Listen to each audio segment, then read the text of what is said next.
Hello, good evening. आप सभी लोगों का हमारी जीवा क्लासेस में स्वागत है। आज हम रस के टॉपिक पे रस के तत्व के बारे में अध्ययन करेंगे। इसके पहले हमने रस के बारे में पढ़ा था, रस की डेफिनेशन पढ़ा था। रस के जितने भी रस होते हैं 9 रसों के बारे में हमने चर्चा किया था। आज हम पढ़ेंगे रस के तत्व। आचार्य भरत मुनि ने अपने नाट्यशास्त्र में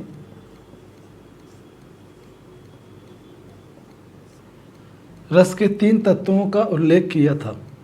नाट्यशास्त्र में अपने 3 तत्वों का उल्लेख किया था: विभाव, अनुभाव तथा संचारी भाव, जिसे हम व्यभिचारी भाव भी बोलते हैं। ठीक है। लेकिन चौथा तत्व होता है स्थायी भाव।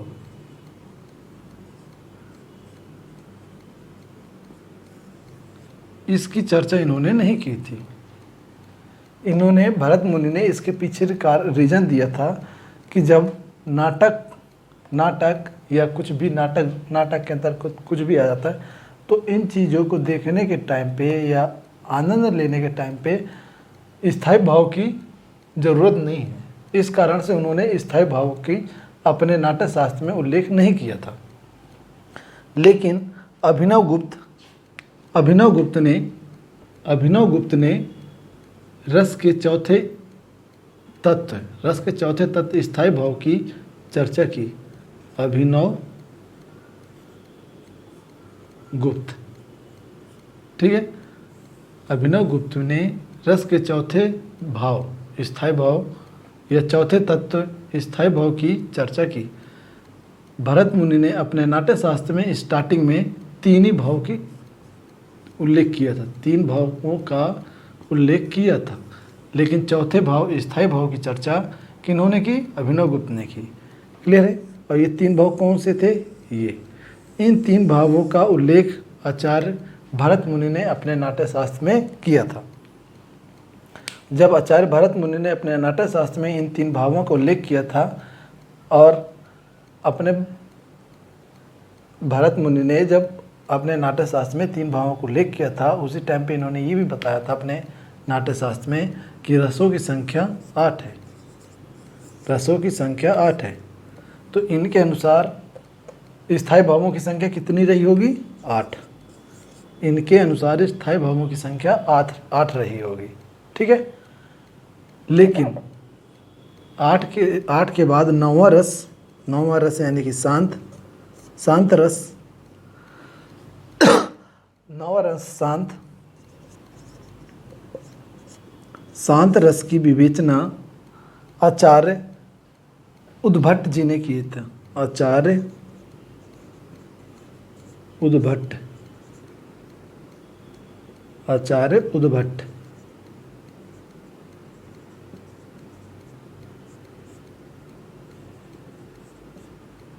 उद्भट जी ने 9वें रस अर्थात शांत रस की विवेचना की। सर्वप्रथम आचार्य उद्भट जी ने अपने 9वें रस अर्थात शांत रस की चर्चा की और बताया कि शांत रस का स्थायी भाव क्या है? निर्वेद अर्थात वैराग्य। इसी को बोलते हैं वैराग्य। यह सांसारिक मोहमाया से दूर हटना ही वैराग्य या निर्वेद की श्रेणी में आता है। और अभी तो हमने बताया 9 रस। इसके बाद है 10वां रस। 10वां रस अर्थात वात्सल्य रस की चर्चा विश्वनाथ जी ने की थी। विश्वनाथ, ठीक है। तो इस प्रकार से रसों की संख्या कितनी हो गई? 10। इस प्रकार से रसों की संख्या कितनी हो गई? 10। अगर एग्जाम में आता है कि मूल रूप से कितने रस हैं तो आप क्या लगाओगे? 9 रस हैं। मूल रूप से कितने रस हैं? 9 रस हैं। अगर एग्जाम में पूछता है, क्वेश्चन ऐसे बन सकता है कि आचार्य भरत मुनि ने अपने नाट्यशास्त्र में कितने प्रकार के रसों की चर्चा की थी, तो आप बोलोगे 8 प्रकार के रसों की। अगर एग्जाम पे आता है कि आचार्य भरत मुनि ने 8 प्रकार के रसों की चर्चा किस में की थी, तो आप क्या बोलोगे? नाट्य शास्त्र में। आपने नाट्य शास्त्र में 8 प्रकार के रसों की चर्चा की थी। अगर एग्जाम पे ये बनता है आचार्य भरत मुनि के अनुसार स्थायी भावों की संख्या कितनी है, तो क्या बताओगे? स्थायी भावों की संख्या 8 है, क्योंकि उन्होंने 8 रसों के बारे में चर्चा किया था। तो स्थायी भावों की संख्या कितनी होगी? 8। नेक्स्ट क्वेश्चन ये बनता है कि आचार्य भरत मुनि ने अपने नाट्य शास्त्र में कितने तत्वों का उल्लेख किया था, तो आप क्या बताओगे? 3 प्रकार के तत्वों को उल्लेख किया था, विभव, अनुभव तथा संचारी भाव।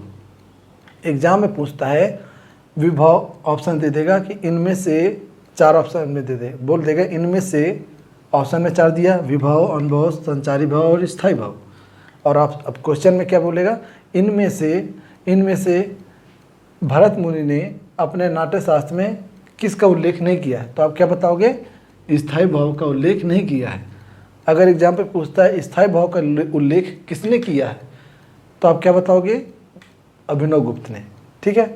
इसके बाद अगर क्वेश्चन बनता है कि 9वां रस अर्थात शांत रस की विवेचना सबसे पहले किसने की थी, तो क्या बोलोगे? आचार्य उद्भट जी ने। इसके बाद अगर आता है 10वां रस अर्थात वात्सल्य रस की विवेचना सबसे पहले किसने की थी, तो क्या बताओगे? विश्वनाथ जी ने। क्लियर है? तो ये तो था हमारा समान सा परिचय। आगे हम पढ़ेंगे स्थायी भावों की संख्या कितनी है, संचारी भावों की संख्या कितनी है, विभाव की संख्या कितनी है, अनुभव की संख्या कितनी है। ठीक है। तो अब लिखोगे स्थायी भाव, हेडिंग में लिखोगे स्थायी भाव। हमने अभी तक क्या पढ़ लिया है? अभी तक हमने पूरे रसों के बारे में चर्चा किया है। आज हम पढ़ेंगे स्थायी भाव के बारे में। स्थायी भाव के बारे में हम पढ़ेंगे। क्लियर है? स्थायी भाव कितने होते हैं? 9। वैसे जब 10 रस हो गए हैं तो स्थायी भावों की संख्या कितनी होगी? 10। क्लियर है? तो आप हेडिंग में लिखोगे स्थायी भाव। स्थायी भाव। स्थायी भाव क्या होता है?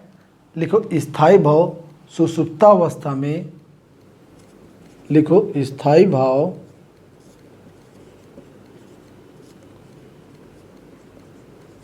सुषुप्तावस्था में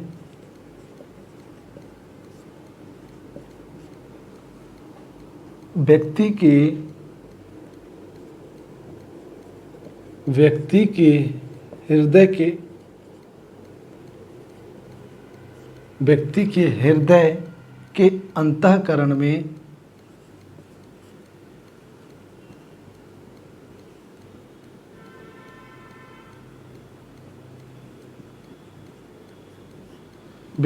हृदय के अंतःकरण में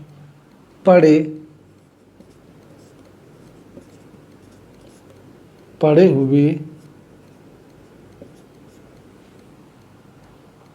भाव हैं जो अन्य भावों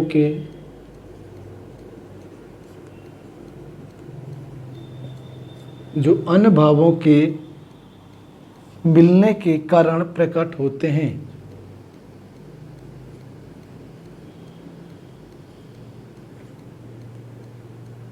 जो अन्य भावों के मिलने के कारण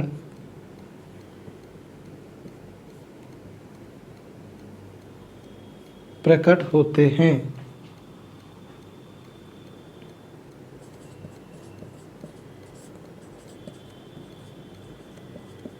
जिन्हें हम रस कहते हैं।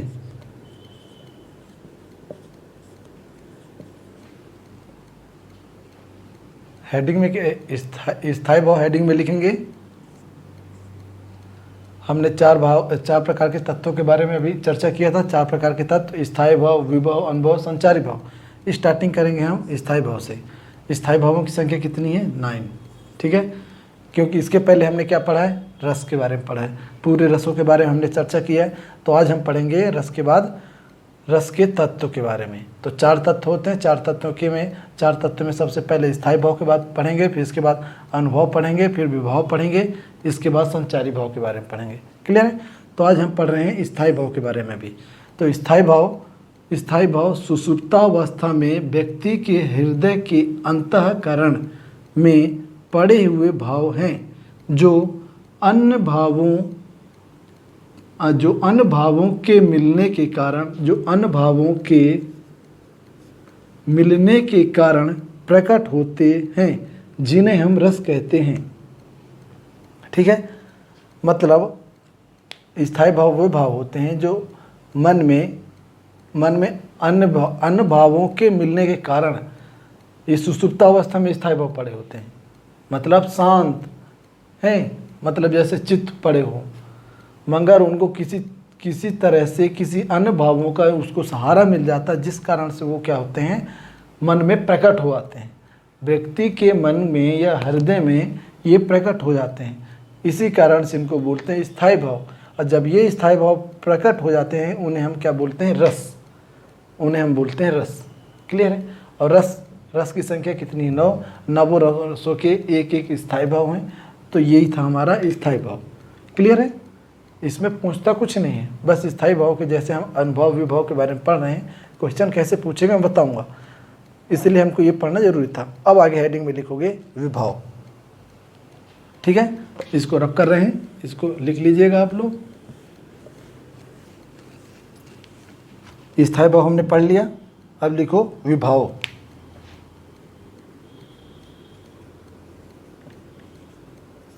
विभाव का शाब्दिक अर्थ होता है कारण। विभाव का शाब्दिक अर्थ होता है कारण। ठीक है, विभाव की डेफिनेशन लिखो। भाव को जगाने का कारण ही विभाव कहलाता है। भाव को जगाने का कारण ही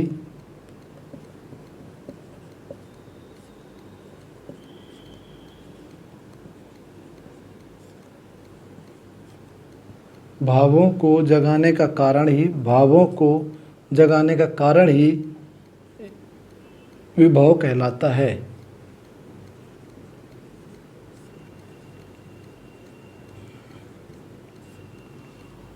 ठीक है, आपको कैसे जगाएगा, यह तो किसी वस्तु के द्वारा भाव जाग जाए, या किसी साधन के द्वारा भाव जाग जाए, या किसी दृश्य के द्वारा मन में कोई भाव जाग जाए। ठीक है, जाग जाए मतलब उत्पन्न हो जाए, या बहुत सी चीज़ें ऐसे होती हैं जिनके कारण ये मन में भाव जागृत हो जाते हैं। ठीक है, तो ये तो था विभाव के बारे में। विभाव कितने प्रकार से होते हैं, विभाव 2 प्रकार के होते हैं,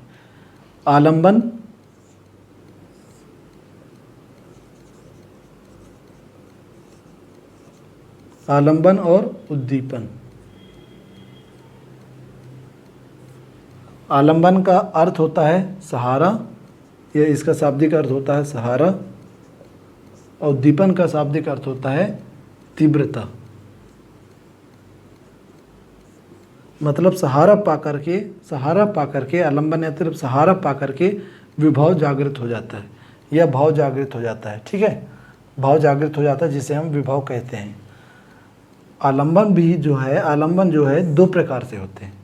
आलंबन जो होता है 2 प्रकार के होता है, आश्रय आलंबन, दूसरा होता है विषय आलंबन।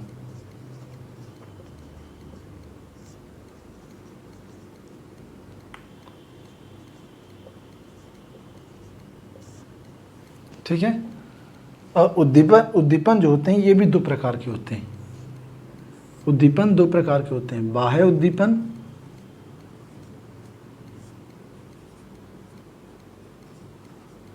और ये आंतरिक उद्दीपन।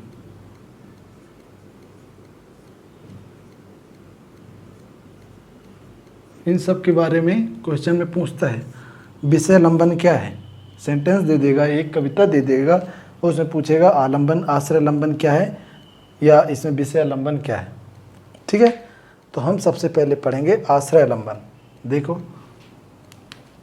आश्रय आलंबन क्या होता है, जिस व्यक्ति के मन में भाव जागृत हो जाए उसी को हम बोलते हैं आश्रय आलंबन। जिस व्यक्ति के मन में या जिसके मन में भाव जागृत हो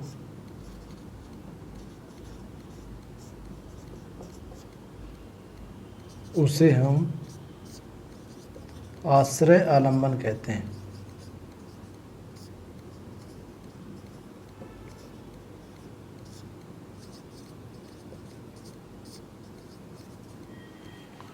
जो आश्रय आलंबन जो बोला मैंने, क्या बोला? जिसके मन में भाव जागृत हो उसे हम आश्रय आलंबन कहते हैं। ठीक है, अभी बस इतना देखो। अब इसको मैं जब एग्जाम्पल के द्वारा बताऊंगा ना तो ये सब अच्छे से क्लियर हो जाएगा। इसको अच्छे से समझना है, क्योंकि लोग यहीं पर मार खा जाते हैं।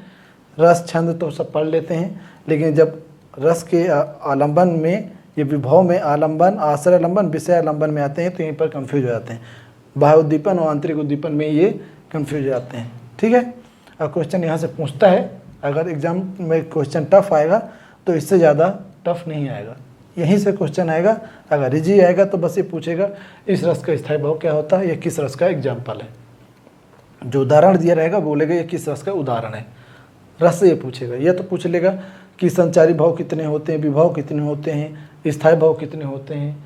ठीक है, बस इस टाइप से पूछ लेगा। अब विषय आलंबन क्या होता है? जिसके मन में, जैसे आश्रय आलंबन हुआ, मैंने लिखा जिसके मन में भाव जागृत हो जाए, जिसके लिए आश्रय, जिसके लिए, यहाँ पर क्या होगा? जिसके लिए,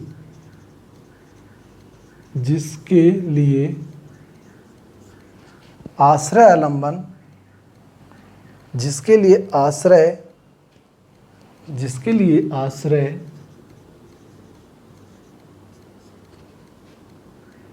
के मन में, जिसके लिए आश्रय के मन में भाव जागृत हो,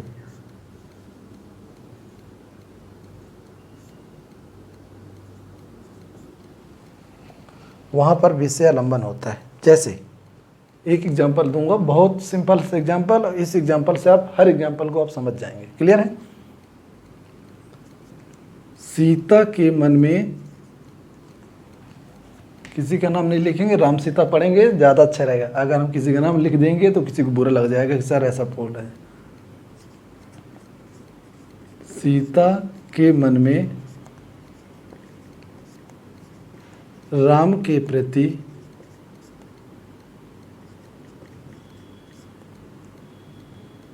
प्यार की भावना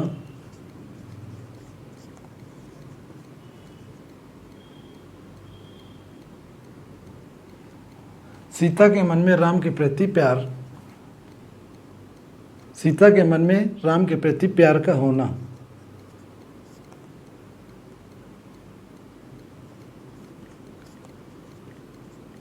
ठीक है, तो यहां पर आश्रय आलंबन क्या होगा? मैंने क्या लिखा? जिसके मन में भाव जागृत हो। तो सीता के मन में ना, किसके मन में भाव जागृत हो रहा है? सीता के मन में। क्लियर? तो ये क्या हो जाएगा? सीता यहाँ पर क्या हो जाएगी? सीता जो है यहाँ पर क्या हो जाएगी? आश्रय आलंबन। क्लियर है? और किसके लिए जागृत हो रहा है? जो भाव जो जागृत हो रहा है, भाव क्या जागृत हो रहा है? प्यार। प्यार ये भाव है। तो ये जो भाव जागृत हो रहा है किसके प्रति हो रहा है? राम के प्रति। तो राम इधर क्या हो जाएंगे? विषयालंबन। ठीक है, सीता के मन में राम के प्रति प्यार जागना या प्यार, राम के प्रति प्यार का होना। ठीक है, क्लियर है? अभी मैं दूसरा एग्जांपल दे दूं, इसको एक बार रिवीजन करा दूं फिर से। सीता के मन में मतलब जिसके मन में, जैसे लड़की लड़का देख लो, फ्रेंड गर्लफ्रेंड हो गए, गर्लफ्रेंड बॉयफ्रेंड हो गए, तो कई बार होता ना ब्रेकअप हो जाता है, तो उसके लड़के के मन में लड़की के प्रति या लड़के के मन में लड़की के प्रति प्यार की भावना जागृत रहती है। लेकिन इसके बावजूद एक दूसरे का क्या हो जाए? ब्रेकअप हो जाए या किसी कारण से लड़ाई हो जाए, तो इसके बावजूद कई बार होता है कि दोनों के मन में प्यार की भावना तो नहीं जागृत होती, या तो किसी न किसी की गलती हुई होगी जिस कारण से आपस में लड़ाई हुई, मिसअंडरस्टैंडिंग हुई और एक दूसरे से दूर हो गए। वैसे ही अब देखो, जैसे एक लड़का हुआ एक लड़की हुई, एक लड़का हुआ और एक लड़की हुई,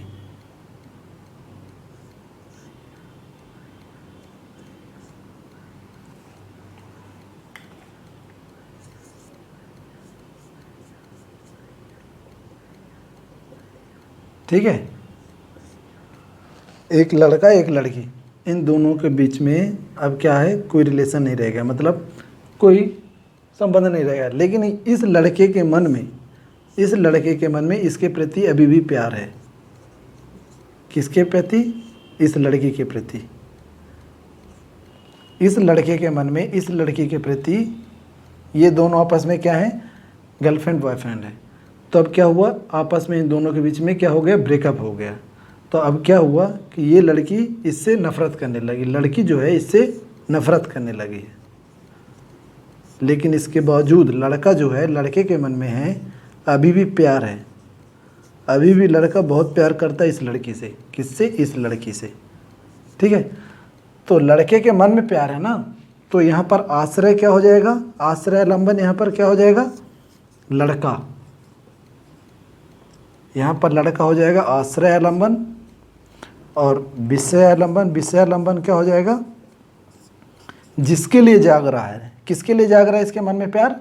इस लड़के के लिए। तो लड़की क्या हो जाएगी, विषय लंबन। क्लियर है? तो ये हो गया आश्रय और विषय लंबन। यहीं से यही क्वेश्चन आता है इसमें, इस सेंटेंस दे देगा, बोल देगा इसमें आश्रय लंबन और विषय लंबन क्या है, पहचानिए। प्रैक्टिस तो आपको करनी पड़ेगी, बस मैं इसको आपको समझाऊंगा और इतना टाइम नहीं है कि मैं आप लोगों को यहाँ पर प्रैक्टिस करवाऊँ और इसके बाद 2 महीने के अंदर मैं पूरा सिलेबस सब कुछ कंप्लीट करा दूँ, तो वो हो पाना मुश्किल है, ठीक है। इसलिए मैं आपको केवल समझाऊंगा, 1-2 एग्जाम्पल दूंगा और इसके साथ में आपको बाकी प्रैक्टिस घर में करनी होगी बुक से आप लोगों को। इसका दूसरा एग्जाम्पल दे दूँ, राधा के मन में श्री कृष्ण के प्रति प्यार की भावना, राधा के मन में श्री कृष्ण के प्रति प्यार का होना, राधा के मन में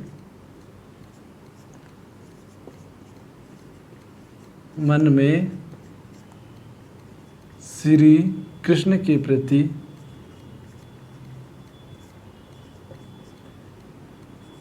के लिए प्यार की भावना। मैंने क्या लिखा, राधा के मन में श्री कृष्ण के लिए प्यार की भावना। तो किसके मन में है, राधा। तो राधा कौन हो गई, आश्रय लंबन।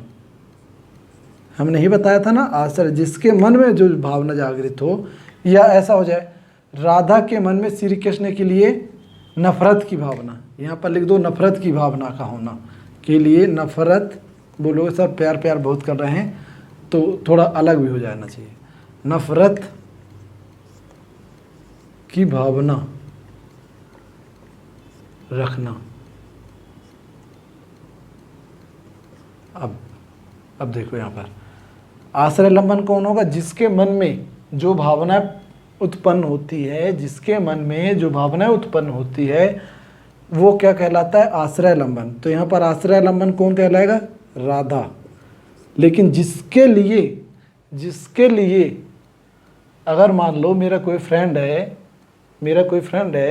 ये कोई मेरा बहुत चाहता है, या कि कोई मेरा बहुत लाडला है, या मेरा बहुत प्यारा है, बट अचानक से खुदा ना खास ऐसा हो गया कि वो मेरे से बहुत दूर हो गया, यानी कि इस संसार से चला गया।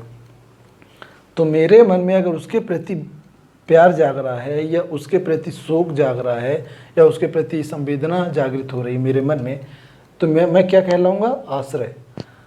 किसके प्रति हो रही है, मेरे फ्रेंड के प्रति, या जो मेरा कोई लाडला था, तो वो क्या हो जाएगा, विषय लंबन। मतलब जिसके कारण जो मन में मेरे भावना जागृत हो, जिसके कारण मेरे मन में भावना जागृत हो, तो वो क्या कहलाता है, विषय। यानी जिस सब्जेक्ट के कारण मेरे मन में जो भावना उत्पन्न हुई है वो क्या कहलाई, विषय लंबन। तो जिसके कारण, किसके कारण हुई है यहाँ पर? राधा के मन में श्री कृष्ण के लिए नफरत। किसके लिए नफरत? या सब्जेक्ट क्या है यहाँ पर? यहाँ पर सब्जेक्ट क्या है? श्री कृष्ण। तो यहाँ नफरत हुई ना, तो नफरत तो ऐसे नहीं हो गई कि मेरे मन में नफरत पैदा हो गई, किसी के कारण मेरे मन में नफरत पैदा हुई ना।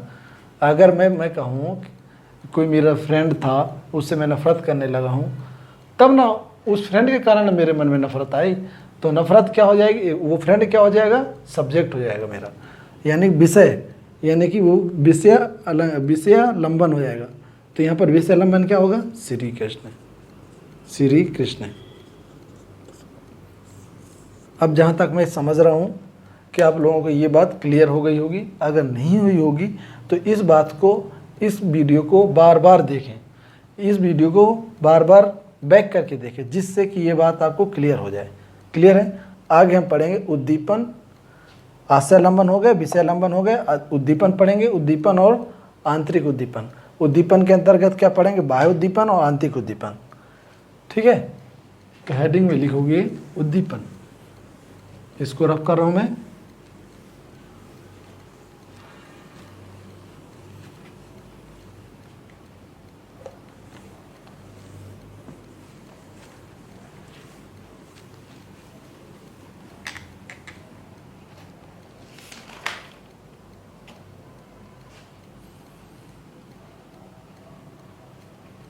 लिखो उद्दीपन, हेडिंग में लिखो उद्दीपन।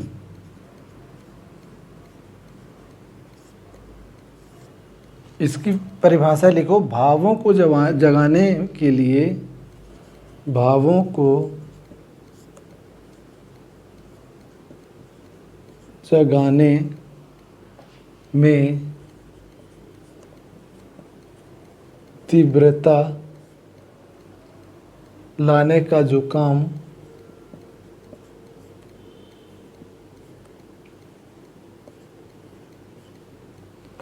तीव्रता लाने का जो काम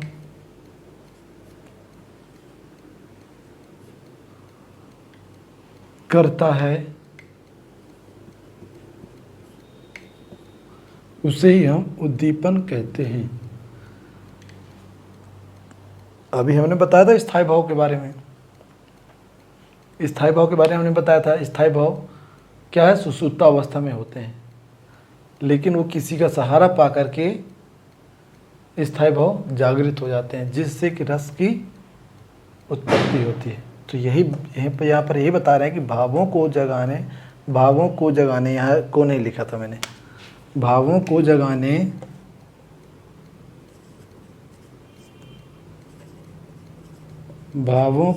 जगाने में तीव्रता लाने का जो काम करता है उसे ही हम उद्दीपन कहते हैं। उद्दीपन का अर्थ ही है, शाब्दिक अर्थ होता है तीव्रता। उद्दीपन का शाब्दिक अर्थ होता है तीव्रता। ठीक है, भावों को जगाने में तीव्रता लाने का जो काम करता है उसे हम उद्दीपन कहते हैं। उद्दीपन दो प्रकार के होते हैं, लिखो। एक होता बाह्य उद्दीपन,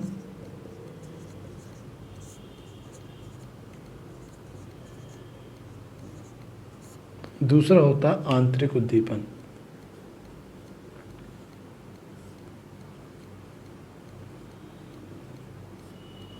इसके बारे में ये ऐसा टॉपिक ही है, जिसके बारे में मैं ज़्यादा नहीं समझाऊंगा, एक बार समझाऊंगा, आप लोग समझने की कोशिश कीजिएगा।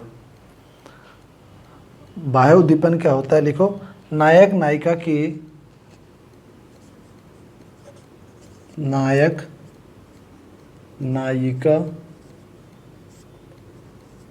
के प्रेम का वर्णन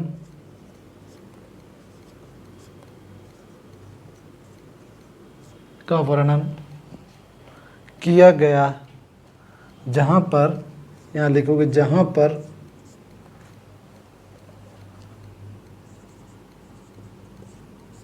पर नायक नायिका के प्रेम का वर्णन किया गया है, तब उस समय को जब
देखो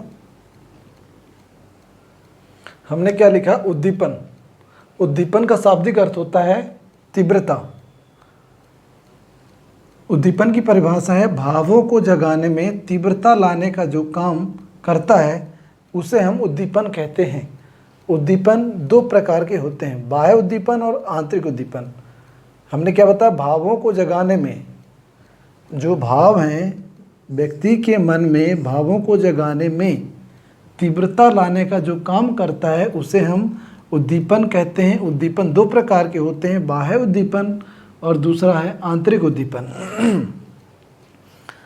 अब देखो, जहाँ पर नायक नायिका के प्रेम का वर्णन किया गया हो, जहाँ पर नायक नायिका के प्रेम का वर्णन किया गया हो, तब उस समय वहाँ के चारों तरफ का वातावरण, उस समय जिस समय प्रेम का वर्णन किया गया, नायक नायिका के प्रेम का वर्णन किया गया है, तब उस समय वहाँ के चारों तरफ का जो वातावरण होगा वो हमारा क्या कहलाएगा, बाह्य उद्दीपन कहलाएगा। जब नायक नायिका के प्रेम का वर्णन, जब नायक नायिका के प्रेम का वर्णन किया गया हो, तब उस समय वहाँ के चारों तरफ का वातावरण ही हमारा बाह्य उद्दीपन कहलाएगा। अगर यहाँ पर कुछ गलत लिखा है तो मैं बोल रहा हूँ, जैसे जब नायक नायिका के प्रेम का वर्णन किया गया हो, जब नायक नायिका के प्रेम का वर्णन किया गया हो, तब उस समय वहाँ के चारों तरफ का वातावरण, वहाँ के चारों तरफ का वातावरण ही बाह्य उद्दीपन कहलाता है। एक बार और इसको बोलता हूँ अच्छे से, जहाँ पर, सही है, जहाँ पर नायक नायिका के प्रेम का वर्णन किया गया हो, किसी पर्टिकुलर जगह में कहीं घूमने गए, प्रेमी प्रेमिका, पति पत्नी, स्त्री पुरुष कहीं घूमने गए, ठीक है। जब घूमने गए तो कोई ऐसा वातावरण मिला जहाँ पर उनको एक दूसरे से क्या है, कुछ ज़्यादा लगा हो गया या प्यार हो गया, यूँ कहा जाए कि उन दोनों को एक दूसरे से प्यार हो गया, ठीक है। तब वहाँ का जो वातावरण था, जहाँ घूमने गए थे, जो उस टाइम पे जो एटमॉस्फेयर था, उसको हम क्या बोलेंगे, बाह्य उद्दीपन। वही एटमॉस्फेयर ही उनका बाह्य उद्दीपन कहलाएगा। यानी कि जो बाह्य उद्दीपन है, जो एटमॉस्फेयर है, वो उनके अंदर भावना जागृत करने के लिए, क्या हुआ, एक कारण बन गया, जो हमारा क्या कहलाया, उद्दीपन। यह भावना जगाने में तीव्रता लाया, भावना जगाने में, उन दोनों के मन में भावना जगाने में या भावना पैदा करने में, किसके प्रति, एक दूसरे के प्रति प्रेम की भावना पैदा करने में जो काम किया उसे हम कहते हैं तीव्रता, ठीक है, उद्दीपन। लेकिन उद्दीपन दो प्रकार के हैं, तो उद्दीपन बाह्य उद्दीपन होता है, एक आंतरिक उद्दीपन होता है।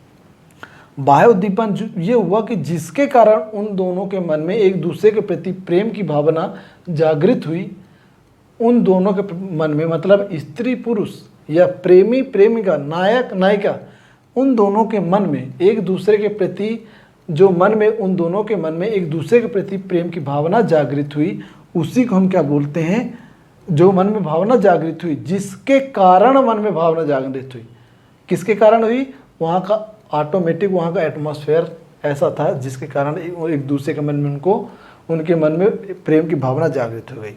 जैसे कहीं घूमने गए हों, जैसे दोनों प्रेमी प्रेमिका कहीं घूमने गए हों अच्छी जगह पे, उनको आपस में ऐसा माहौल देख करके फीलिंग आने लगी एक दूसरे के मन में प्यार की भावना की। तो जो वहाँ का वातावरण था, उस टाइम पे, वो क्या कहलाएगा, हमारा वो बाह्य उद्दीपन कहलाएगा। क्लियर है। अब इसके बारे में बहुत मैंने बोल दिया, अब ज़्यादा नहीं बताऊँगा। आंतरिक उद्दीपन पढ़ो। नायक नायिका के हाव भाव भंगिमा, नायक नायिका के हाव भाव भंगिमा, उनका प्रेम लाभ करते समय तरह तरह की जो प्रतिक्रिया करते हैं उसे ही आंतरिक उद्दीपन कहते हैं। इसको आप लोग पढ़ लीजिएगा। जब मैं इतना समझा दिया हूँ, बाह्य उद्दीपन के बारे में, तो शायद आंतरिक उद्दीपन के बारे में ये ये पढ़ करके जो मैंने एग्जाम्पल दिया उसी से जोड़ करके आप इसको पढ़ेंगे आंतरिक उद्दीपन के बारे में, तो अच्छे से समझ में आ जाएगा। क्लियर है? तो इसको मैं रफ कर रहा हूँ, इसको मैं डिस्क्राइब नहीं करूँगा। ठीक है, कोई समस्या?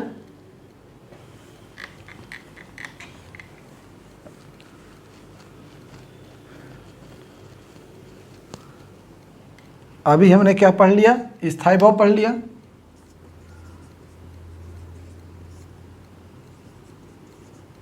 दूसरा हमने क्या पढ़ लिया? विभव पढ़ लिया।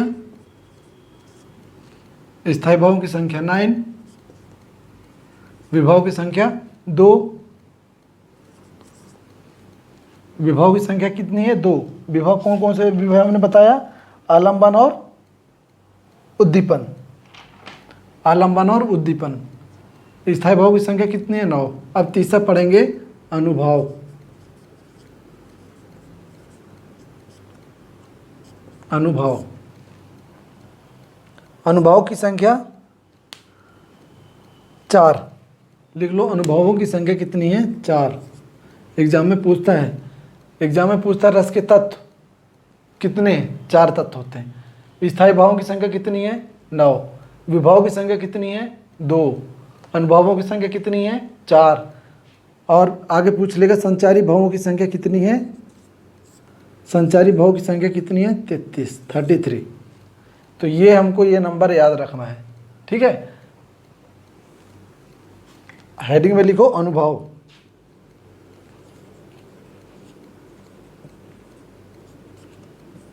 अनुभव की डेफिनेशन लिखो, स्थायी भावों को व्यक्त करने वाली आश्रय की चेष्टाएं या प्रतिक्रिया अनुभव कहलाती हैं। स्थायी भावों की स्थायी भावों को व्यक्त करने वाली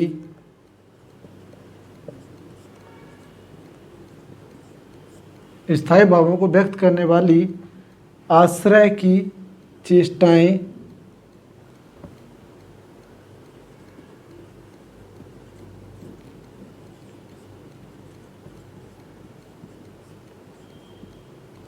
या इसी को बोलते हैं प्रतिक्रिया। आश्रय की चेष्टाएं या प्रतिक्रिया अनुभव कहलाती है।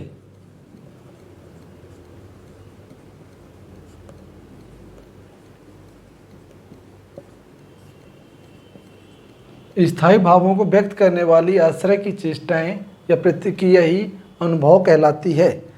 इससे सूचना मिलती है कि आश्रय के हृदय में विशेष अनुभूति क्रियाशील हो चुकी है। आगे लिखोगे, इससे सूचना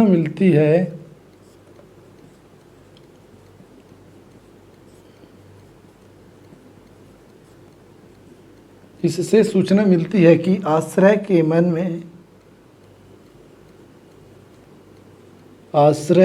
में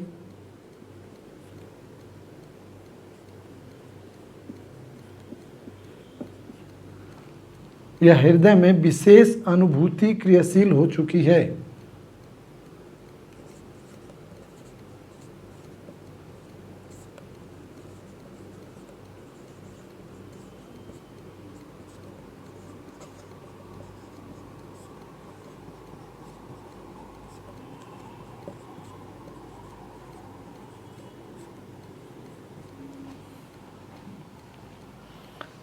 अनुभव 4 प्रकार के होते हैं। 4 प्रकार के अनुभव के नाम लिख लो। आंगिक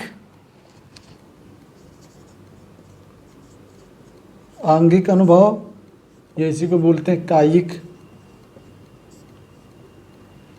दूसरा लिखो वाचिक।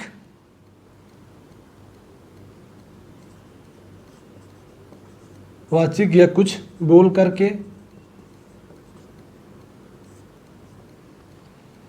इसके बाद लिखो आहार्य, या किसी की वेशभूषा, इसी को बोलते वेशभूषा, या किसी के वेशभूषा या पहनावा ओढ़ावा को देख करके जो मन में भाव जागृत हो उसे हम क्या बोलते हैं? अनुभव। और इसके बाद होता सात्विक अनुभव।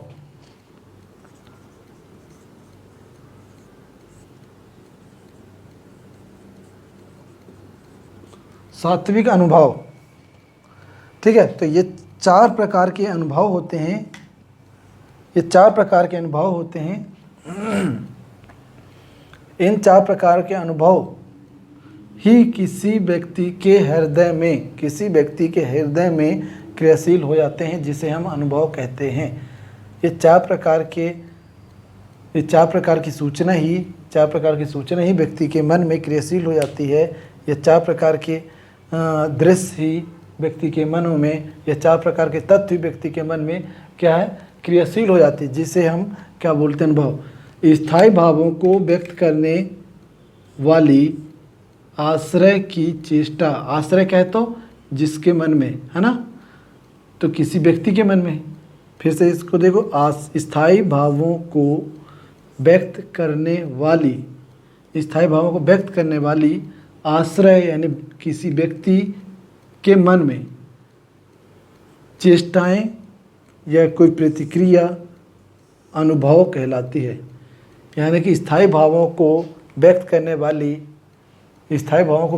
वाली किसी व्यक्ति के हृदय में जो भी प्रतिक्रिया हो रही होती है उसी को हम क्या बोलते हैं? अनुभव। किसी व्यक्ति के हृदय में, मान लो किसी व्यक्ति के हृदय में, अब कुछ एग्जाम्पल, कुछ भी एग्जाम्पल उठा लो, जैसे कि देश दुनिया में क्या चल रहा है, देश दुनिया में क्या चल रहा है। जैसे कोरोना हो गया तो उसके बारे में जो स्थायी भाव होगा उसको व्यक्त करने के लिए उसके मन में जो हलचल होगी, उसके मन में या दिल में या हृदय में जो हलचल होगी किसी व्यक्ति के, वो क्या कहलाएगी? स्थायी भावों को जागृत करने के लिए, व्यक्त करने के लिए जो हलचल हो रही होगी उसको क्या बोलते हैं? अनुभव। और वो जो हलचल होगी कितने प्रकार से हो सकती? 4 प्रकार से। या तो क्रिया करके हलचल होगी, या तो कोई अंगों के द्वारा हाथ इशारे से कुछ भी करके उसको पता चलेगा कि हलचल कर रहा है, ठीक है। या फिर वो बोल करके कुछ ऐसा अनुभव करे कि बोल करके कि हाँ वो बोल रहा है तो उसके मन में ऐसे प्रतिक्रिया हो रही है या हलचल पैदा हुई।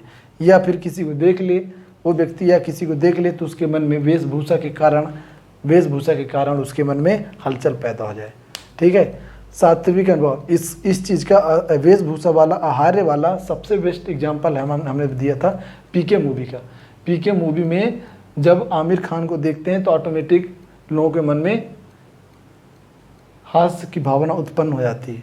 तो वही है हास्य की भावना जो हास्य की भावना उत्पन्न हुई, किसी आश्रय के मन में हास्य की जो भावना उत्पन्न हुई वो अनुभव कहलाई। यहाँ पर अनुभव में जब पढ़ेंगे तो वेशभूषा के अंतर्गत आएगी। तो अनुभव कौन सा अनुभव कहलाएगा? आहार अनुभव।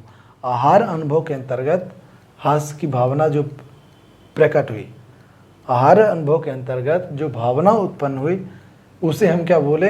अनुभव बोलेंगे। और तो भावना जो प्रकट हुई वो कौन सी भावना, ये कौन सा भाव प्रकट होगा? स्थायी भाव। लेकिन किसके कारण हुई है? ये वेशभूषा कारण। तो वो वेशभूषा के कारण हुई तो वो हमारा क्या कहलाएगा? वेशभूषा अनुभव कहलाएगा, अनुभव। लेकिन क्या भावना प्रकट हुई है? भावना क्या प्रकट हुई है? हंसने की, या हंसने की। तो हंसना क्या हो जाएगा? हास्य क्या हो जाएगा? ये हमारा स्थायी भाव।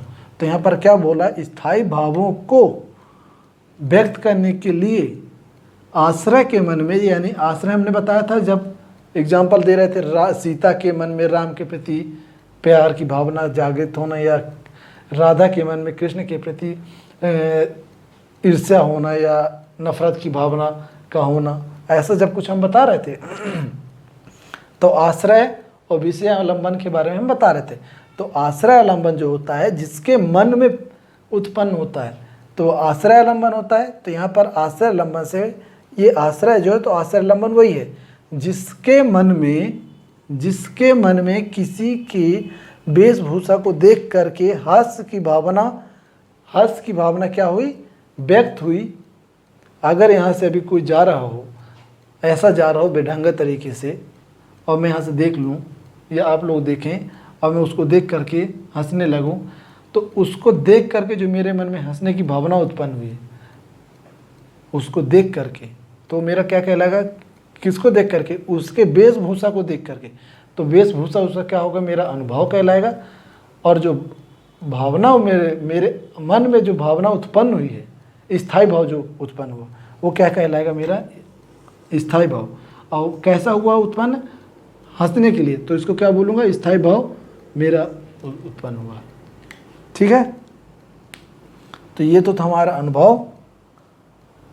इसके बाद हम पढ़ेंगे अनुभव के बाद संचारी भाव। संचारी भाव के बारे में लिख लो थोड़ा।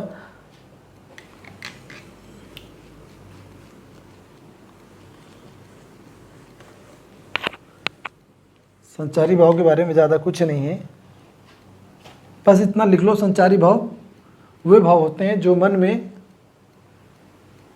में समय समय पर क्या होते रहते हैं? उत्पन्न होते रहते हैं, और पल भर में ही क्या हो जाते हैं? नष्ट हो जाते हैं।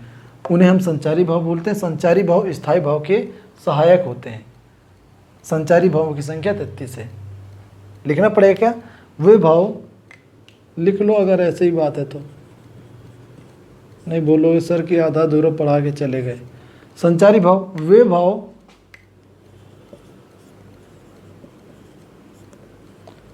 जो स्थायी भावों के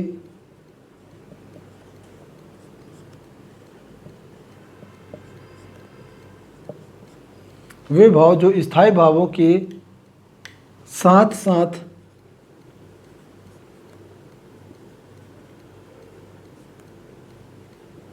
रहते हैं, परंतु स्थायी भाव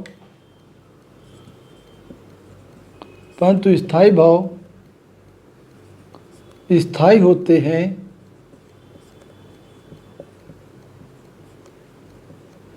लेकिन